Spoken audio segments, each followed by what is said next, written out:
I've got this amazing grape soda blank that I picked up from Robert Dedinsky over at Crosscut Creations. I got it at one of the shows last year, and I've been wanting to turn it for a while. It's been on my maker cart, and I went and picked it up today and thought, today's the day. We're going to turn this. I'm going to make a bespoke pen. And I got to thinking, I think I made a grape section a while back.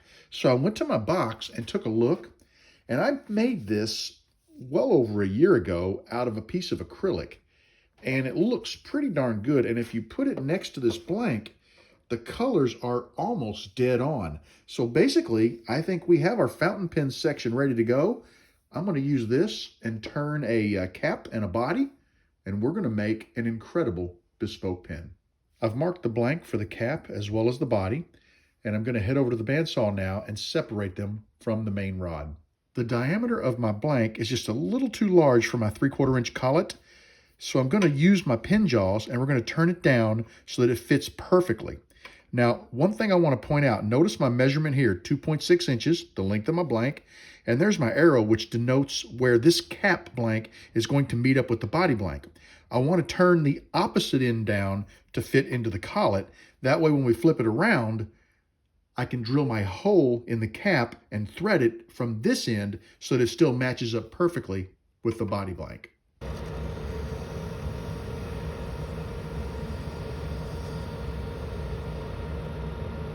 I'm going to drill 1.3 inches into the blank with a 31/64 inch bit.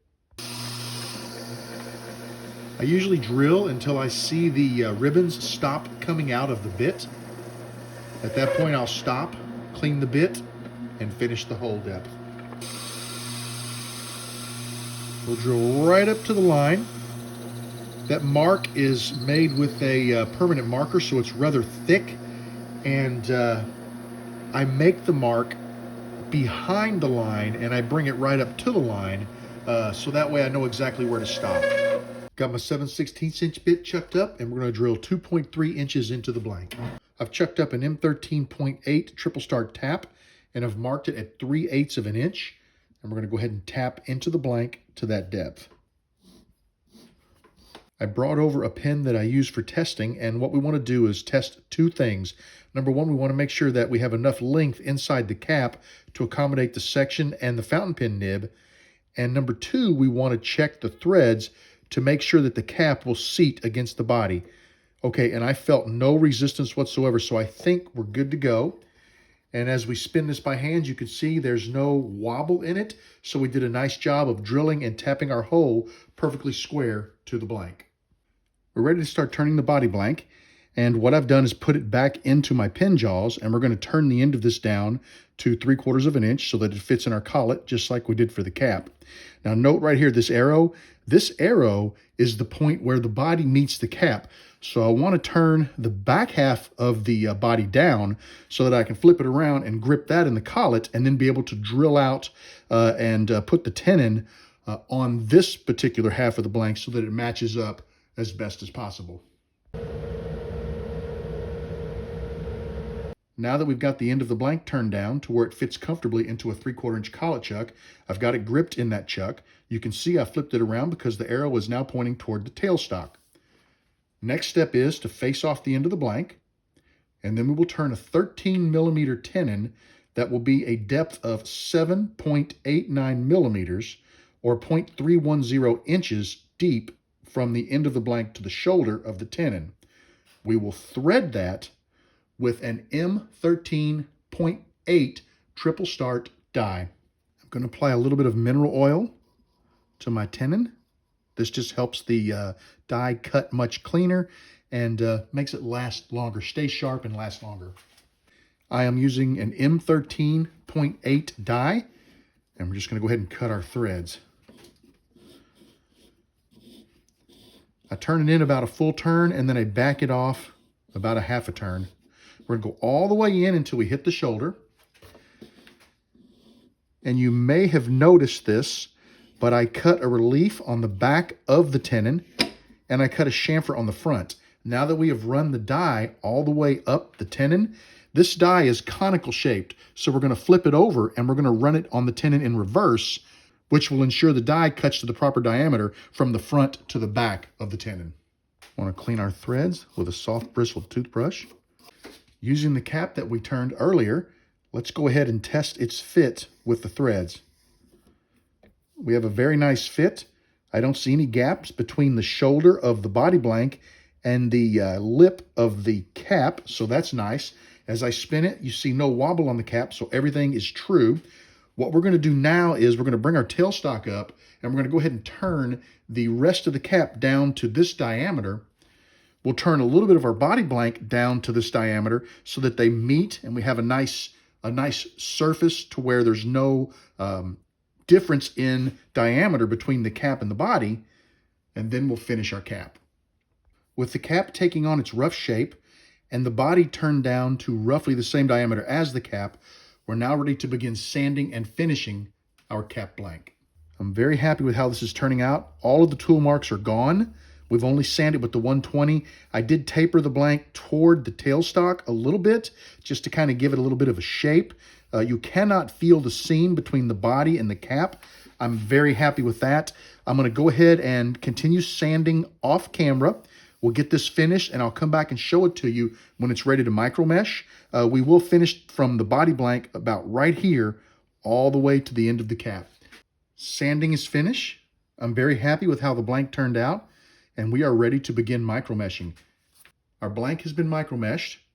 I'm very happy with how it looks. The surface feels like a sheet of glass. I can't find any scratches. Very, very happy with how this turned out. I'm going to go ahead now and put a little Renaissance wax on it, and then we're going to buff the cap up, and we'll come back and look at it once it's buffed. I've applied the wax with my finger, and now what I'm doing is just using my finger to feel for the wax to begin to set up, and at that point we'll know we're ready to go to the buffing wheels. We're going to buff the body blank and the cap blank. We want to finish the body just like the cap because we're going to use that as a reference to complete the body at the end of this process. Here's a look at the cap and the finished portion of the body blank. Really happy with how this is turning out. Next up, we want to turn our attention to the end of our cap, and we want to get rid of this little dimple where the live center was used to support the cap for turning and finishing.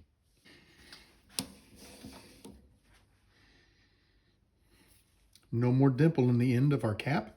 Now we'll put it back on the body, and we're going to micro mesh and polish the end so that it looks like the rest of the cap blank. We're going to wax the end of the cap, and I'm actually going to go back onto the cap just a little bit. We'll let this dry, and then we'll get it on the buffing wheels, and this cap will be complete. Using an S-bit, I'm going to drill into the blank to a depth of 3 inches. I've marked my bit so I know when to stop. I just realized that I did not hit the record button, but it's real easy to tell you what I did. I took an M10-1 tap, and I tapped 3/8 of an inch into my blank. I want to test fit my section to make sure there are no issues and that the shoulder of the section sets flush against the body. Ooh, that's nice. Let's go ahead and test the cap as well. We've already tested this once, but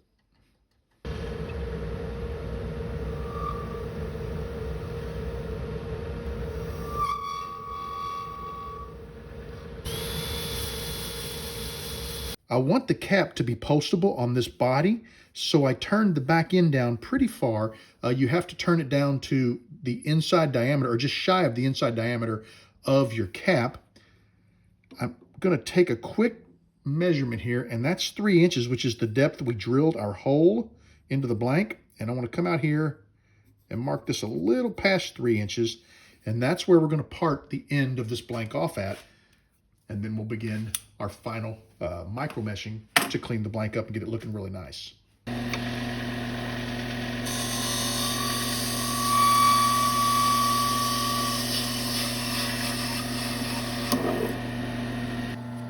I'm ready to micro mesh the blank and sort of blend it in up here. I was very careful not to turn or sand too close to the end of the blank because I want to make sure I still have that good mating surface between the body and the cap. 15 seconds on the blank and then 15 seconds on the end. Building up a nice slurry, that's what we like to see. Now we're going to migrate around to the end. Let's wipe that off. Actually, before I do the end, I want to turn the lathe back up and give it kind of a little bit of a concave effect like I did on the cap. Now we'll use the micro mesh on the end of the blank. Before we sand too much, let's test and make sure our cap is postable. And it is. This is going to be perfect. All right, back to the micro mesh. We're ready to apply our wax. Create the whole pin, including down here on the threads. We want to get plenty of wax on the threads. I'm happy to show you my new pin. I think it looks amazing. I've got a little bit, you can see the concave area there and the concave area there, just to give it a little bit of a nice look. We have an incredibly smooth transition from the body to the cap. I really like that. I've gone ahead and installed a fountain pen nib in this section. This section looks great with this grape soda blank. And our cap is postable.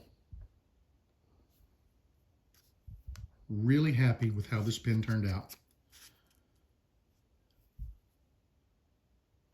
I couldn't be happier with how this pin turned out. This grape soda blank is beautiful. And I just think all in all, the pin is fantastic. If you're interested in this grape soda blank, this is a regular stock item at Crosscut Creations. I'll put a link in the video to the website and you can go there. He's got grape soda, he's got orange soda. There's a couple of different ones. They're all really, really cool. And I think if you give them a try on your lathe, you're gonna like them, whether you're turning an Artisan pen or whether you're turning a kit pen, it's not gonna matter. You're gonna have a killer blank and you're gonna end up with an amazing finished product.